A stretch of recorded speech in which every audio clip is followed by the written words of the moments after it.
잘들 또 일주일 지내셨죠? 우리 옆에 계신 분들 잠깐 인사 나누겠습니다. 감사합니다. 할렐루야. 오늘 설교 제목은 은혜의 시간입니다. 우리가 지난 주일 기드온의 막내 아들 요담에 대해 묵상했습니다. 요담은 70명의 형제가 한 바위 위에서 학살을 당했음에도 하나님을 원망하지 않았습니다. 요담은 슬픔과 고통 속에서도 세겜성 사람들을 향해 하나님의 엄중한 심판이 있을 것이니 돌아오라, 그런 메시지를 전했죠. 그는 자기 형제를 죽인 세겜성 사람들을 찾아갑니다. 그래서 그리심산에서 이렇게 외쳤습니다. 사사기 9장 7절에 보니까 사람들이 요담에게 그 일을 알림해 요담이 그리심산 꼭대기로 가서 서서 그의 목소리를 높여 그들에게 외쳐 이르되 세겜 사람들아 내 말을 들으라. 그리하여야 하나님이 너희 말을 들으시리라. 아멘. 용서의 마음으로 전하는 메시지입니다. 섬김의 마음으로 전하는 메시지죠. 만약에 내가 너희를 용서하는 마음으로 전하는 이 하나님의 음성을 너희가 듣지 아니하면 하나님이 너희를 이제 받아들이시지 않을 것이다. 최후로 하나님이 기회를 주실 때에 돌아오라, 이렇게 요담이 그들에게 말을 했던 것입니다. 이게 바로 성령께 사로잡힌 자의 전형적인 모습입니다. 성령에 사로잡힌 자는 어떤 사람이죠? 하나님의 주권에 순종합니다. 그리고 선을 이루시고 합력하여 모든 일을 선하게 이루실 그 하나님에 대해 신실한 믿음을 갖습니다. 나에게 깊은 상처를 준 자들을 용서합니다. 그리고 오히려 심판받아 멸망하게 될 그 원수들을 불쌍히 여기는 마음으로 살아가는 자, 이게 바로 성령에 충만한 사람의 모습이라 할 수 있습니다. 이런 것은 억지로 되는 것이 아니에요. 내가 저 사람 용서하겠다고 용서하는 것이 아니고, 내가 거룩하게 살겠다고 해서 거룩하게 되는 것이 아니고, 내가 죄를 안 짓겠다 해가지고 죄를 안 짓는 게 아니고, 하나님과 깊은 교제를 나누게 되면 화가 안 나는 거예요. 불쌍해서. 하나님과 깊은 교제를 나누게 되면 그 영혼이 너무너무나, 하나님이 저 영혼을 너무너무나 사랑하시는데 왜 그렇게 주께로 돌아오지 아니하는가, 이 마음 때문에 자기 자신의 고통 때문에 우는 것이 아니고 그 죄 지은 자의 영혼을 바라보며 울게 되는 겁니다. 하나님과 깊은 교제를 나누면 그렇게 변하게 되는 거예요. 십자가를 감당하시는 예수님도 이런 모습이셨습니다. 누가복음 23장 34절에 보니까 이에 예수께서 이르시되 아버지 저들을 사하여 주옵소서, 자기들이 하는 것을 알지 못함이니이다 하시더라. 그들이 그의 옷을 나눠 제비 뽑을세. 미친 사람들입니다. 로마 군인들이. 사람이 막 피 흘리면서 막 울부짖고 죽어가고 있는데 그 밑에서 예수의 옷을 나눠 가지려고 지금 막 그러고 있는 거예요. 그런데도 불구하고 예수님은 저들의 죄를 용서해 주시라고 그렇게 우리 예수님 기도했어요. 하나님의 성령에 사로잡히면 이렇게 된다고 하는 겁니다. 또 유대인에게 돌을 맞아 순교했던 스데반 집사 역시 마찬가지였죠. 사도행전 7장 59절에서 60절 보니까 그들이 돌로 스데반을 치니 스데반이 부르짖어 이르되 주 예수여 내 영혼을 받으시옵소서 하고 무릎을 꿇고 크게 불러 이르되 주여 이 죄를 그들에게 돌리지 마옵소서, 이 말을 하고 자니라. 어떻게 이것이 가능한가? 고통 속에서 어떻게 나를 염려하지 아니하고 자기를 죽이는 자들을 염려할 수 있는가? 이것은 하나님의 성령이 그를 주관하시기 때문에 미움의 마음이 안 생기는 겁니다. 하나님이 그를 주관하시기 때문에. 따라서 요담이나 또 스데반의 경우를 볼 때 평소에 주님과 깊은 교제를 나누기 때문에 이런 인격과 성품이 그를 통해 흘러나온다고 하는 겁니다. 이처럼 성령의 음성을 듣고 순종하는 인생, 육신의 욕망을 따라 사는 자들이 볼 때는 굉장히 낯설고 굉장히 이상하게 사는 사람들이죠. 그런데 이 요담이 모든 것을 내려놓고 정말 하나님의 사랑의 메시지를 그들 가운데 전했는데, 이 세겜성 사람들이 이것을 들었을 때, 아비멜렉이 이 요담의 메시지, 사랑과 섬김의 메시지를 들었을 때 어떻게 반응했는가? 우리는 그 어떻게 반응했는지 지난주에 우리가 알았죠? 사사기 9장 22, 23절에 보니까 아비멜렉이 이스라엘을 다스린 지 3년에 하나님이 아비멜렉과 세겜 사람들 사이에 악한 영을 보내심에 세겜 사람들이 아비멜렉을 배반하였으니, 요담의 메시지를 거부했다고 하는 겁니다.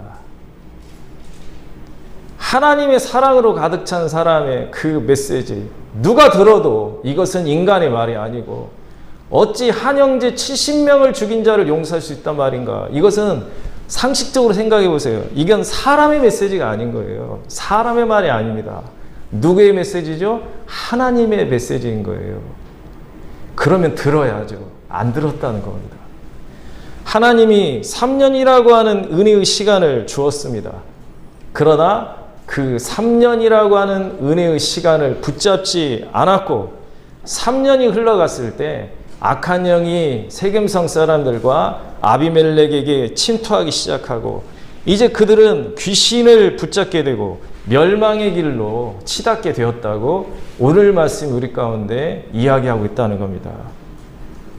그러면 성도 여러분, 세겜성 사람들 좀 이상하지 않습니까? 아비멜렉이 좀 이상하지 않나요? 한번 생각해 보세요. 내가 어떤 집안을 다 말아먹었어요. 70명이라는 형제를 다 죽였어. 그런데 살아남은 자손 한 명이 나와가지고 내 말을 들으라. 내 말을 듣지 않으면 하나님이 너희 말을 듣지 않으실 것이다. 하나님이 지금 너희가 회개하고 돌아오기를 원한다. 빨리 너희의 죄를 회개하라면, 아니 회개하는 것이 당연한 거 아니겠어요? 70명의 형제를 죽였는데 그 당사자가 나와가지고 용서하겠으니 하나님께 돌아오라면 그 얘기를 들어야 정상이 아니냐 이 말이에요. 그런데 세겜성 사람들과 아비멜렉은 그 3년이라고 하는 시간 속에서 그 메시지를 거부하고 스스로 그 길을 갔다고 하는 것이죠. 그러면 도대체 무엇 때문에 이 너무도 분명한 이 하나님의 메시지와 경고와 회개의 권면을 받아들이지 않았는가? 그들은 왜 그 놀라운 주의 종의 선포를 왜 수용하지 않고 순종하지 않았을까요? 오늘 우리가 읽은 말씀을 보니까 조금은 참 황당한 기록이 되어 있습니다. 사사기 9장 25, 26절 한번 우리 읽어보도록 하죠. 다 같이 한번 읽겠습니다. 시작. 세겜 사람들이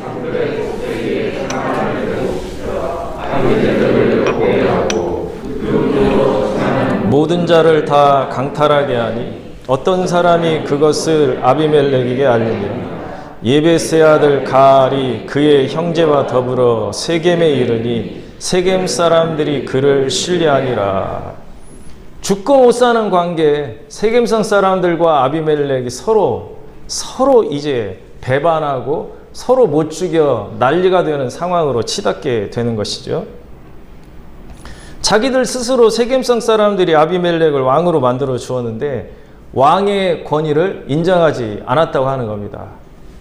아비멜렉이 왕이 되었어요. 세겜성에서 세겜성 사람들이 왕으로 만들어 주었죠. 그런데 이제 성경을 쭉 보면 이 야망의 사람 아비멜렉이 점점 자기 통치 영역을 이스라엘에서 점점 그 영역을 넓혀 가려고 했음을 알 수가 있어요.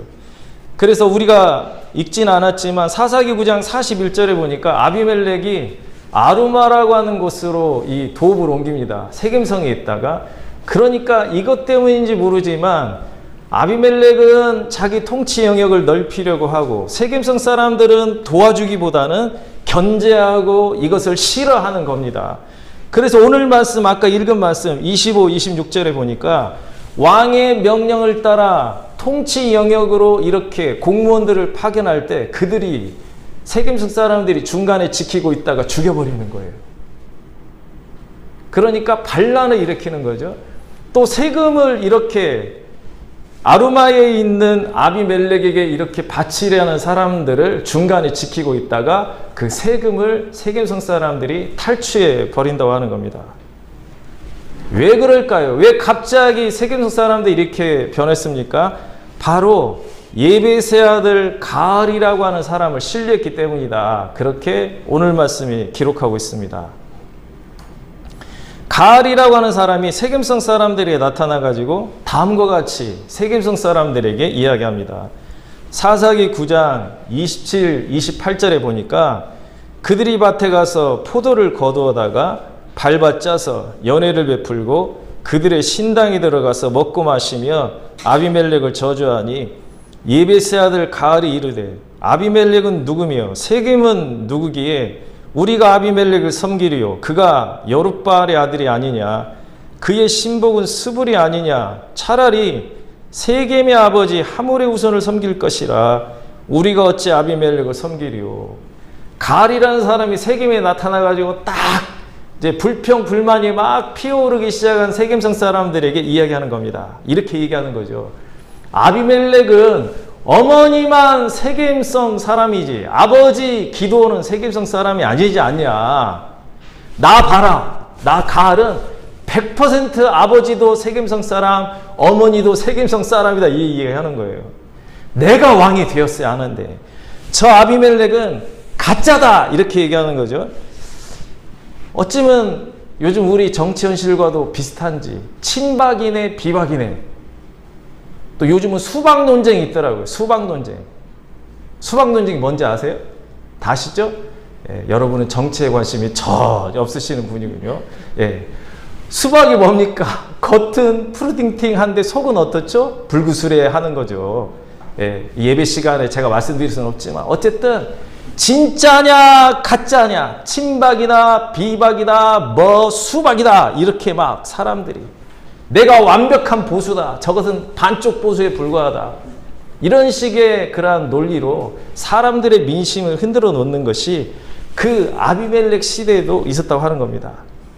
세겜성 사람들이 이 가알의 말을 받아들여 가지고 아비멜렉을 거부하고 반란을 일으키고 있는 거예요.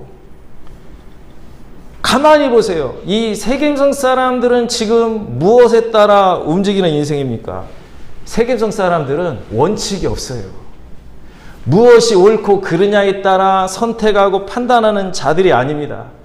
이들은 무엇에 따라 중요한 결정을 내립니까? 무엇이 나에게 이익이 되는가? 무엇이 나에게 손해가 되는가에 따라 이리 움직이고 저리 움직이는 인생이라고 하는 겁니다. 이런 사람에게는 하나님의 음성이 결코 들리지 않아요. 상황에 따라 수시로 변하는 사람입니다. 우리가 살다 보면 이런 사람들 굉장히 조심해야 됩니다. 어떤 사람이죠? 어떤 때는 양 나 대신 죽어줄 것처럼 그렇게 잘해주다가 갑자기 뭐 이익이 하나 뒤틀리면 싹 변하는 인생들이 있어요. 여러분 이런 사람 친구 삼으면 반드시 망합니다. 조금 부족해도 꾸준한 사람이 진짜 친구인 거예요. 처음에 또 얼굴도 안 보이다 갑자기 천사처럼 나타나가지고 정말 그냥 간이라도 빼줄 것처럼 해주는 사람들이 있어요. 웃음 띤 천사의 모습으로. 조심하셔야 됩니다. 어제는 친구였다가 오늘은 원수로 바뀌는 사람들 정말 조심해야 됩니다. 세겜성 사람들이 이렇다는 거예요. 원칙이 없어요. 무엇이 나에게 이익이 되느냐에 따라 나에게 잘해주면 친구가 되는 거고 나를 좀 섭섭하게 하면 친구가 아닌 원수가 되는 거예요. 성경은 이런 사람들을 무엇이라 이야기하냐면 두 마음을 품어 정함이 없는 자라. 야고보서 1장 8절 한번 다 같이 읽어보겠습니다. 읽겠습니다. 시작. 두 마음을 품어 모든 일에 정함이 없는 자로다. 항상 무엇이 나에게 유익이 되느냐, 무엇이 나에게 도움이 되느냐에 따라 항상 두 마음을 품고 있는 거죠. 그래서 정함이 없다는 겁니다. 이리 흔들 저리 흔들 견고하게 그 마음이 서 있지 않다는 거예요. 사도 바울은 이 두 마음을 품어 정함이 없는 인생에 대해서 좀 더 자세하게 말씀을 했어요. 디모데전서 6장 17절에 보니까 네가 이 세대의 부한자들을 명하여 마음을 높이지 말고 정함이 없는 재물에 소망을 두지 말고 오직 우리에게 모든 것을 후히 주사 누리게 하시는 하나님께 두며. 두 마음을 품어 정함이 없는 인생은 어떤 인생들인가? 이리 흔들거리고 저리 흔들거리며 요동치는 인생. 사도 바울이 얘기합니다. 하나님께 소망을 두지 않는 인생이라는 겁니다. 무엇에 소망을 둡니까? 재물에 소망을 두는 인생입니다. 아침 저녁으로 눈만 뜨면 항상 돈, 물질, 항상 마음 가운데에 돈 하는 인생. 이게 어떤 인생입니까? 두 마음을 품어 정함이 없는 인생. 법의 허점을 이용하고 인간관계를 이용하고 권력을 이용해가지고 좀 더 많은 물질, 좀 더 많은 돈, 좀 더 넓은 땅을 외치는 인생들. 이런 사람들은 정함이 없습니다. 이런 사람들에게 진리, 영생, 구원, 거룩한 삶, 성령을 이야기할 때 뜬구름 잡는 이야기죠. 나하고는 아무런 상관이 없는 인생들입니다. 회개, 천국, 웃기는 이야기에 이 사람들은 언제든지 배신할 준비가 되어 있어요. 언제든지 마음을 바꿀 준비가 되어 있어요. 무엇이 나에게 유익이 되는가? 무엇이 나에게 돈이 되는가에 항상 관심이 있기 때문에. 이런 사람들 안에 하나님께 소망을 두지 않기 때문에 하나님의 말씀이 들리지 않습니다. 이런 인생은. 이런 자들에게는 은혜의 시간이 그냥 흘러가 버리는 거예요. 하나님의 말씀이 거하실 만한 공간이 없습니다. 영적인 것에 관심이 없어요. 오직 육적인 것에만 관심이 있기 때문에 지조를 지키고 하나님께 충성을 하고 사람들하고의 약속을 지키는 것은 너무나 어리석게 보이는 겁니다. 인생이 힘들 때가 있어요. 여러분, 앞으로 뭐 경제 불황이 온다고 하고 또 요즘에 또 기름값도 많이 오르고 뭐 전기세, 수도세도 오른다고 하고 또 전쟁의 소식은 또 주변에 있고 자연재해도 이제 너무나 빈번하게 일어나니까 많이 불안하시죠. 가정이 힘들어지기도 하고 건강이 약해지기도 하고 꿈은 큰데 이룰 만한 자신이 없는 그러한 저와 여러분 아닙니까? 자꾸 환경이 어려우면 우리 아버지 어머니가 너무 무능력해 보이는 거예요. 그리고 내 자식들이 너무 무능력해 보이고 믿음직스럽지 못하게 보입니다. 환경이 어려우면. 그러면 사람들의 관심은 어디로 향할까요? 그렇죠. 돈의 힘을 믿습니다. 내가 좀 더 많이 쌓아두어야 안심이 되는 거죠. 그런데 참 신기한 게 뭐냐면 한도 끝도 없다는 겁니다. 이 물질의 욕망은. 미래를 준비하며 내가 물질을 나름대로 쌓아 놓으려 하는데 한도 끝도 없어요. 항상 불안한 겁니다. 어떻게 될지 모르기 때문에. 그러니까 항상 늘 머릿속에 무슨 생각만 가득 차 있나요? 앞으로 미래가 불안할 때는 돈을 의지해야 한다. 물질을 의지해야 한다는 생각에 가득 차 있는 겁니다. 이런 사람에게 하나님 말씀이 안 들린다니까요? 하나님 말씀이 들릴 수가 없죠. 하나님 말씀은 우리에게 뭘 요구합니까? 천국의 보물을 쌓아놓으라 이야기하니까 하나님 말씀이 들리지 않고 비현실적으로 보이고 그래서 아무리 요단과 같은 주의종이 나타나 말씀을 전해도 그 말이 들리지 않는 거예요. 은혜 때 3년이 흘러가기 시작한다고 하는 겁니다. 시편 43편의 이 기자가 시편 43편을 쓴 사람이 5절에서 이렇게 노래했습니다. 여러분 잘 아는 구절이죠.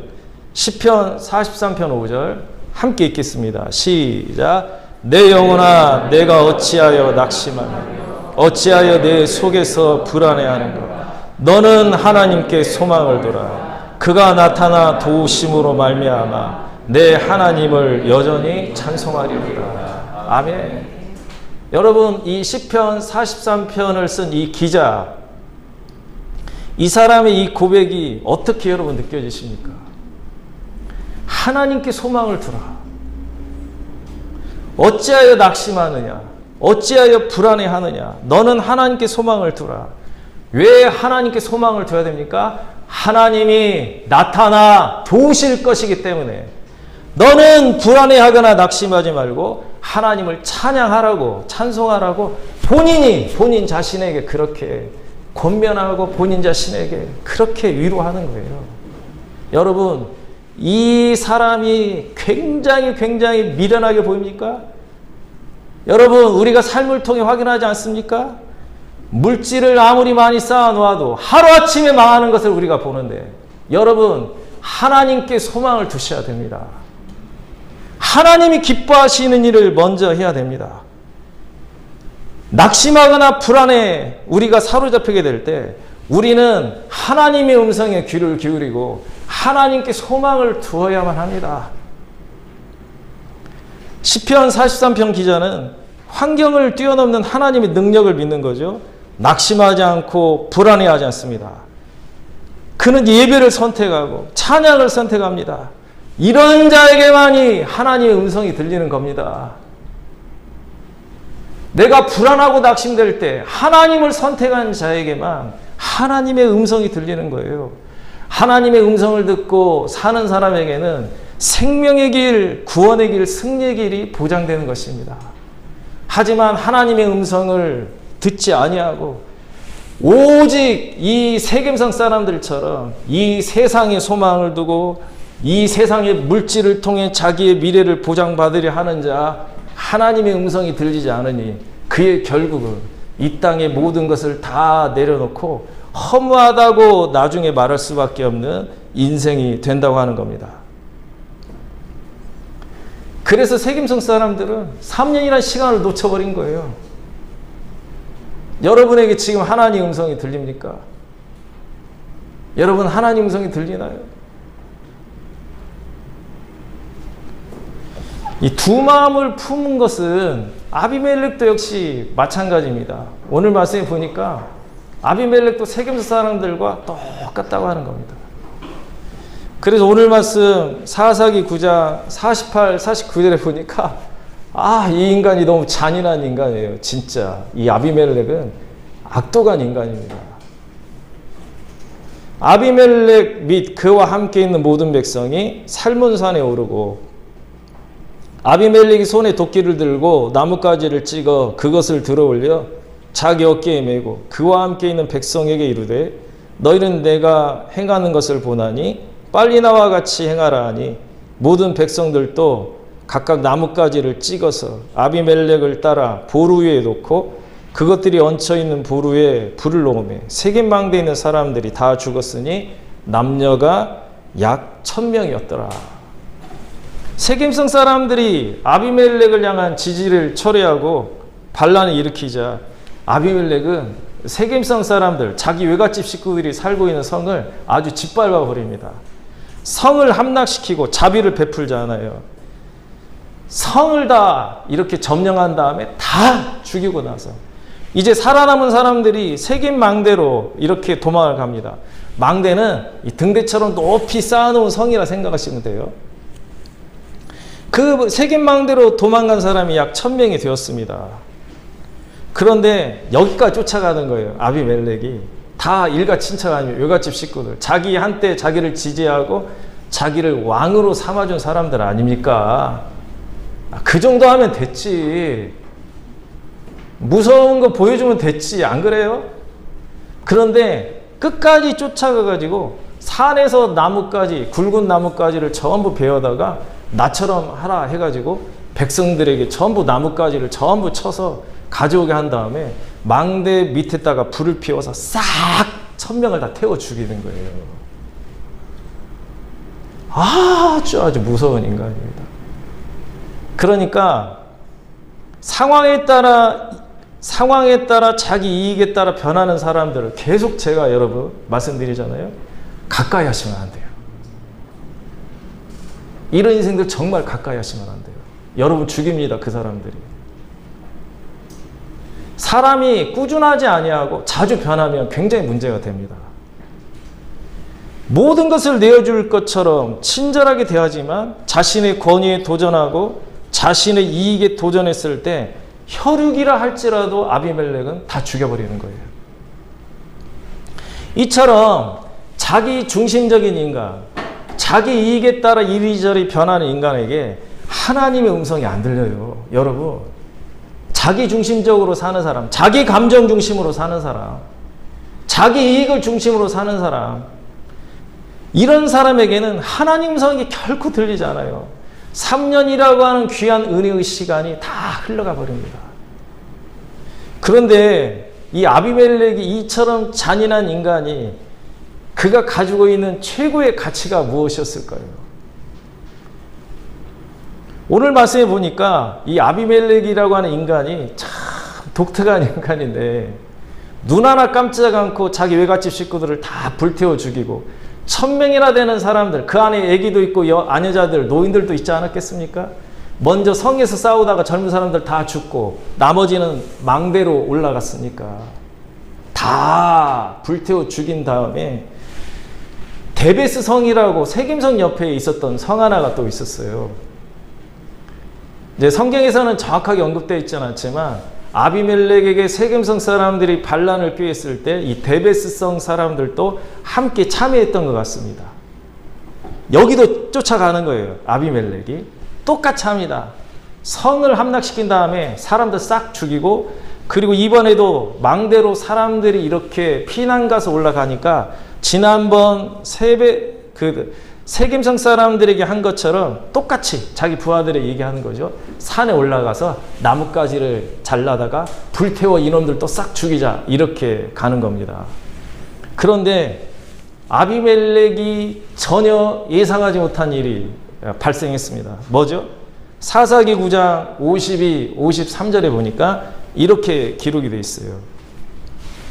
아비멜렉이 망대 앞에 이르러 공격하며 망대 문에 가까이 나아가서 그것을 불사르려 하더니 한 여인이 맷돌 윗짝을 아비멜렉의 머리 위에 내려던져 그의 두개골을 깨트리니, 불을 지르려 하는데 어떤 여인이 맷돌이 뭔지 아시죠? 맷돌 윗짝을 들어가지고 내려 던졌더니 누구에게 떨어졌다는 겁니까? 아비멜렉의 머리에 떨어져가지고 뻑 소리와 함께 뭐가 깨졌어요? 두개골이 깨졌어요.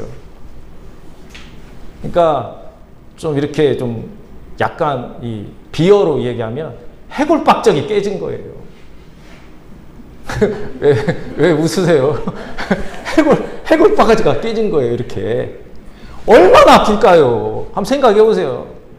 지난번에 한번 이렇게 차에서 일어나다가 꽝 때려가지고 혓개물을 쓰면 나 이 자리에 못 섰을 거예요. 그때. 예? 근데 머리, 이거 어떻게 머리가 아픈가. 그런데 맷돌이 떨어져가지고 뻑소리와 함께 머리가 두개골이 깨졌으면 얼마나 아플까요?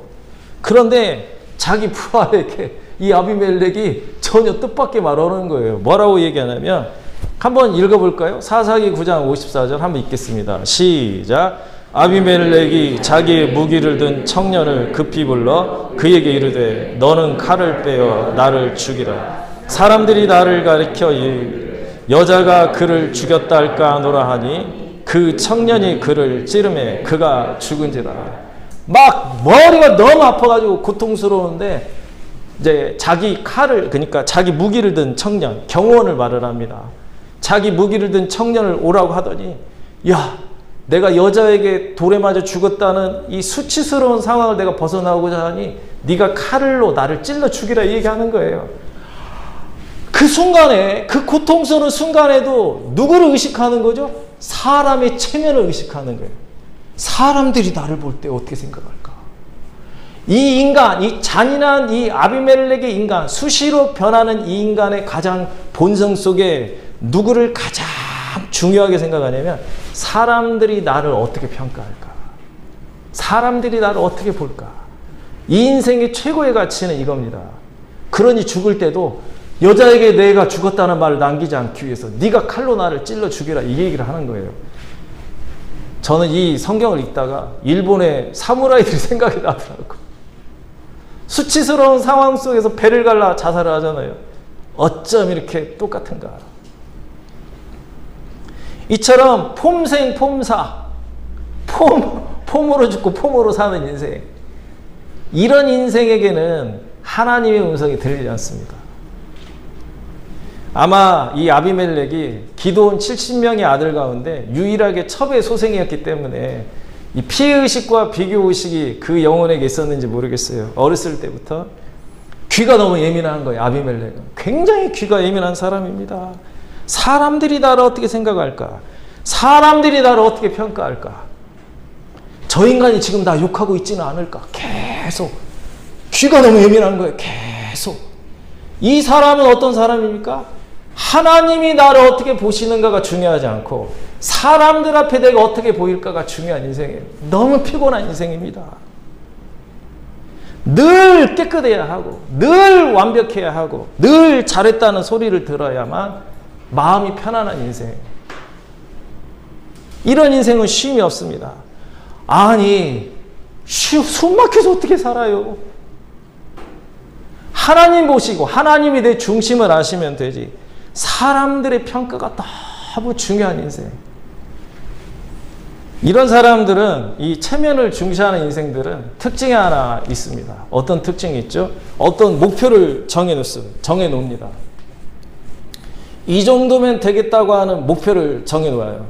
그래가지고 남들이 부끄럽지 않을 목표를 딱 하나 정해놓습니다. 그런 다음에 이제 어떻게 하죠? 이 목표를 이루어야만 해. 그래야 내가 사람들 앞에 떳떳하고 내가 그래도 떵떵거리는 소리 할 수 있어. 그래서 어떻게 합니까? 자식들을 잡들이하기 시작하죠. 자식들을 잡들이 합니다. 그리고 남편을 달달 볶습니다. 아내에게 완벽한 섬김을 요구하죠. 사람들이 보는 것이 중요하기 때문에. 그래서 이런 사람은 참 불안하고 바빠요. 굉장히 바쁩니다. 제가 아는 죄송합니다. 친구들이 목사들이 많으니까 또 목사님 얘기인데 그 친구 귀 긁고 있지 않을지 이 친구가 그러는 거예요. 사모가 자기는 이 세상에서 제일 무섭다는 게 웃기는 말로 사모가 제일 무섭다는 거예요. 그래서 왜 그렇게 무섭냐 물어봤더니 왜 교회 가서 철야기도 안 하냐고. 어떤 목사님은 밤마다 교회에서 잠을 잔다는데 당신은 왜 교회 가서 잠 안 자냐. 그런 얘기를 맨날 한다는 거예요. 그리고 이제 유튜브에 나오는 유명한 큰 교회 목사님들 설교를 듣고 왜 당신이 이렇게 못하냐. 계속 닥달하고 들들 볶고 계속 비교 계속 내가 미치겠다고 그분이 그 얘기를 하더라고요. 그런데 사람의 체면을 중시하면 이렇게 인생 살아요. 굉장히 피곤해. 이렇게 살면 굉장히 피곤합니다. 이런 사람은 예배를 드려도 또 말씀을 읽어도 기도를 해도 늘 마음은 어디에 가 있어요? 콩밭에 가 있는 거예요. 사람들이 나를 어떻게 보느냐가 중요하기 때문에 하나님의 음성이 들리지 않습니다. 그래서 누가복음 10장에서 예수님은 이 분주한 마르다에게 이렇게 이야기하셨죠. 누가복음 10장 40절 42절에 보니까 마르다는 준비하는 일이 많아 마음이 분주한지라. 예수께서 나아가 이르되 주여 내 동생이 나 혼자 일하게 하는 것을 생각하지 아니하시나이까. 그를 명하사 나를 도와주라 하소서. 주께서 대답하여 이르시되 마르다야 마르다야 네가 많은 일로 염려하고 근심하나 몇 가지만 하든지 혹은 한 가지만이라도 족하니라. 마리아는 이 좋은 편을 택하였으니 빼앗기지 아니하리라 하시니라. 손님 접대 때문에 마르다가 너무 분주해요. 마리아는 말씀을 듣기 위해서 예수님 앞에 앉았습니다. 예수께서 마르다가 불평하니까 이렇게 얘기하시죠. 네가 많은 일로 염려하고 근심하나 몇 가지만 하든지 혹은 한 가지만이라도 족하니라. 무슨 말이죠? 마르다야, 사람들이 너를 어떻게 평가할지에 대해 지나치게 관심을 두지 말아라. 내가 안다. 예수님이 안다는 거예요. 내가 안다. 네 중심을. 내가 너를 어떻게 볼지 그것으로 네가 족하게 생각하라. 이렇게 말씀하시는 거죠. 사람들에게 너무 지나치게 관심이 많은 사람들은 주의 말씀이 들지 않은 거죠. 항상 마음이 바쁜 거예요. 계속 바쁩니다. 성경 읽고 있다가도 얼른 딴 데 가가지고 일하다가 오고, 예배를 드리면서 계속 생각하는 거예요. 아, 예배 끝나고 난 다음에 냉장고에 그 커피 한 잔을 먹어야 되는데 이 생각하고 있고, 아, 자동차 안이 좀 이렇게 좀 지저분한데 청소해야 되는데 이 생각하고 있고, 아니 그렇다고 그냥 세상을 그냥 너덜하게 그냥 막 살라는 이야기 아닙니다. 쓰레기장인지 자동차인지 구별을 안다는 사람도 뭐 칭찬할 수는 없지. 그런 사람 어디 칭찬하겠어요. 어느 정도 선은 지켜야지. 하지만 지나치게 하나님보다 사람들의 평가를 중시하는 사람에게 하나님의 말씀은 들리지 않는다고 하는 거예요. 사도 바울이 갈라디아 1장 10절에서 이렇게 얘기했어요.